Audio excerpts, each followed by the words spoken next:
63 yıllık bir hayaldi. Başvekil Adnan Menderes'in 1955 yılında nükleer santral projesine dair attığı ilk büyük adım kanlı eller tarafından engellenmişti. 60 darbesinde Menderes'in idam edilmesiyle Türkiye'nin ivme kazanacağı bir proje daha rafa kaldırılmıştı. Ancak Cumhurbaşkanı Recep Tayyip Erdoğan ve dönemin Enerji Bakanı Berat Albayrak koordinasyonuyla bu enerji santrali ülkemize kazandırıldı. Mihenk taşlarının bu bölümünde Türkiye'nin enerji kalesi olan Akkuyu Nükleer Güç Santrali'ni ele alacağız.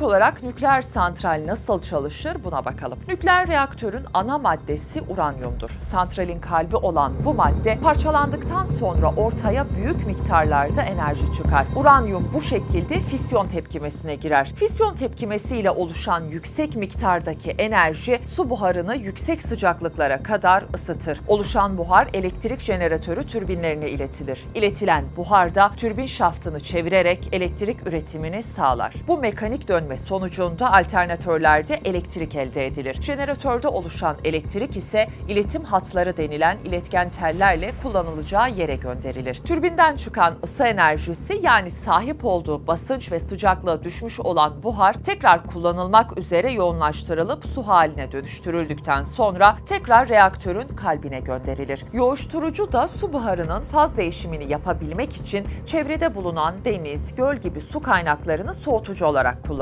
Evet, şimdi tekrar gelelim Adnan Menderes'in attığı o büyük adıma. Tarihler 5 Mart 1955'i gösterirken Türkiye Adnan Menderes liderliğinde dünyanın ilk atom enerjisi işbirliği anlaşmasını imzalayan ülkesi olmuştur. Peki bu anlaşma ne anlama geliyor? Atom enerjisi işbirliği anlaşması Amerika'nın 1954'te dünyanın nükleer teknolojide ilerlemesi maksadıyla öncü olduğu bir işbirliği programıydı. Türkiye'yi sırayla takip eden ülkeler İsrail, İran, Pakistan ve Hindistan'dı. Menderes'in peş peşe attığı adımlarla Türkiye önce 1956'da kurulan Atom Enerjisi Komisyonu'na girdi. Sonra da Çekmece Nükleer Araştırma ve Eğitim Merkezi ile nükleere seri bir giriş yaptı. Sakarya Nehri üzerinde yapılan Türkiye'nin ilk büyük hidroelektrik santrali Sarıyer Barajı'nın çevresine atom sitesi kurulacaktı. Çalışma Başbakanlık Atom Enerjisi İstimlak Komisyonu'na aitti. Nükleer santrallerle su arasındaki ilişki hükümetin buraya nükleer santral kurmayı planladığının işaretiydi. Başbakan Menderes,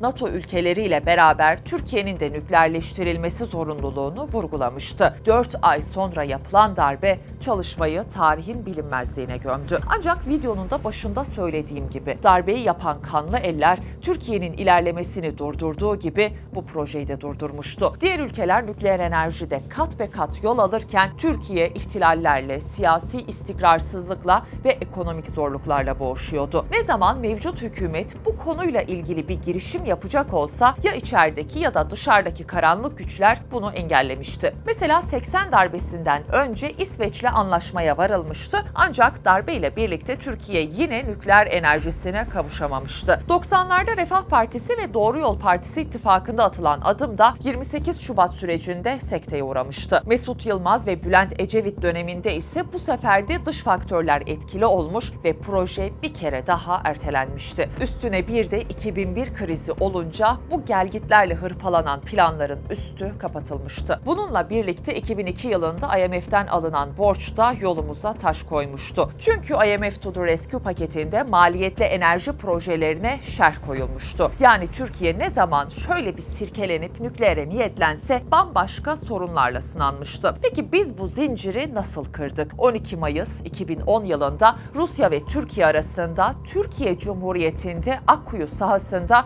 bir nükleer güç santralinin tesisine ve işletimine dair işbirliğine ilişkin anlaşma imzalandı. 5 ay sonra yani Ekim ayında anlaşma resmi gazetede yayınlandı. Proje şirketi %100 Rus sermayesiyleydi. Fakat Türkiye Cumhuriyeti'nin kanunları geçerliydi. Akkuyu Nükleer Güç Santrali projesi ülkemizde tek kalemde yapılan en büyük yatırımdı ve proje inşaatında 25 Türk vardı. Bu toplam toplam çalışan sayısının %80'iydi. Proje kapsamında 246 üniversite öğrencisi Rusya'da nükleer mühendislik eğitimi aldı. İlk mezunlar 12 Mart 2018'de mezun oldu ve yurda döndü. Eğitimlerini tamamlayan öğrenciler Akkuyu Nükleer Güç Santrali projesinde mühendislikten yöneticilik kademesine kadar farklı alanlarda istihdam edildi. Tabii bu süreçte gerekli olan bütün düzenlemeler ve kontroller yapıldı. İnşaatın başlaması için artık hiçbir engel yoktu. 2 Nisan 2018 tarihinde TAEK tarafından Akkuyu Nükleer Güç Santrali'nin 1. ünitesi inşası için inşaat lisansı verilmesiyle bir gün sonra beton döküldü ve temel atılmış oldu. Cumhurbaşkanı Recep Tayyip Erdoğan ve Rusya Devlet Başkanı Vladimir Putin törene Ankara'dan uzaktan bağlantı yoluyla katıldı. Tam 2 yıl sonra 8 Nisan 2020'de 2. ünitenin temeli atıldı. Aylar öncesinden inşaat lisansı alınan 3. ünitenin temeli de 10 Mart 2021'de atıldı. 4. ve son güç ünitesine ise ilk beton 21 Temmuz 2022'de döküldü. Sadece 5 ay sonra ise santralin 1. ünitesindeki açık reaktöre su verme işlemine başlandı. Konuyla ilgili açıklama yapan Akkuyu Nükleer AŞ İnşaat Bölümü Müdürü Maxim Kucherenko, "Biz şu an 1. ünitede çok önemli bir aşamadayız. Açık reaktöre su verme işlemine başlamış olduk. Bu da bizim önümüzdeki yıl içerisinde sıcak ve soğuk deneme testlerinin yapılmasına imkan tanıyacak ve devreye alma çalışmalarına başlamış olacağız. Önümüzdeki sene içerisinde yine 1. ünitenin türbin divasında önümüzdeki yıl başlayacak olan ana ekipmanın kurulumuna hazırlık çalışmaları yapılıyor," dedi. Dünyanın en büyük nükleer inşaat sahasında adım adım sona geliniyordu. Bu dev yapı büyüklüğü 9'a kadar ulaşan depremlere, kasırgalara, sellere, yüksekliği 10 metreye kadar ulaşan tsunamilere, hatta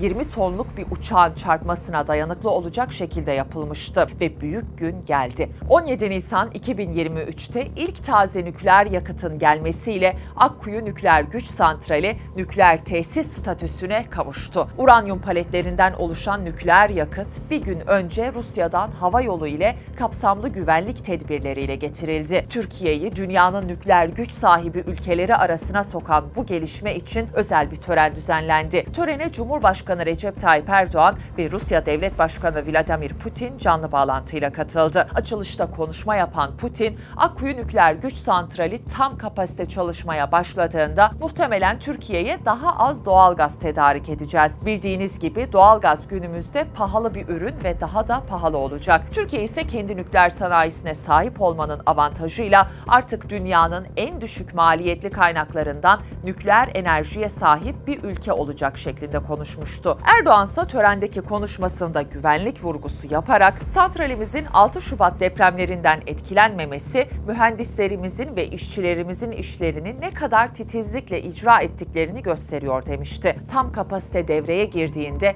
Türkiye'nin elektrik ihtiyacının %10'unu tek başına karşılaması öngörülen Akkuyu Nükleer Güç Santrali'nin tamamlanması için artık geri sayım başlamıştı. Akkuyu Nükleer AŞ Üretim ve İnşaat Organizasyon Direktörü Deniz Sezem'in geçtiğimiz aylarda verdiği bir röportajda bu yılın sonuna doğru 1. ünitede test amaçlı ilk elektriğin verilmesinin hedeflendiğini söylemişti. 20 milyar dolarlık bu dev proje Cumhuriyetimizin 101. yılında yani 29 Ekim 2024'te devreye alınacak. Nükleer dediğimizde gözümüzde uzun, büyük ve gri kuleler canlanıyor. Hatta Çernobil faciasından dolayı olumsuz yönleri ön plana çıkıyor. Ancak son derece geniş güvenlik önlemleriyle inşa edilen Akkuyu Nükleer Güç Santrali, Türkiye'nin enerji arzını ciddi manada karşılayacak. Türkiye Cumhuriyeti'nin ilk nükleer güç santrali olan Akkuyu Nükleer Güç Santrali, bugün dünyanın en büyük nükleer inşaat sahası olarak biliniyor ve 4 güç ünitesi aynı anda inşa ediliyor. Türkiye'nin enerji arzı da göz önünde bulundurulunca nükleer bir tercih olmaktan çıktı ve zorunluluk haline geldi. Özellikle de dünyanın içinde boğuştuğu enerji üçleminde diğer alternatiflere baktığımızda nükleer gözden çıkarılması pek de kolay olmayan bir seçenek.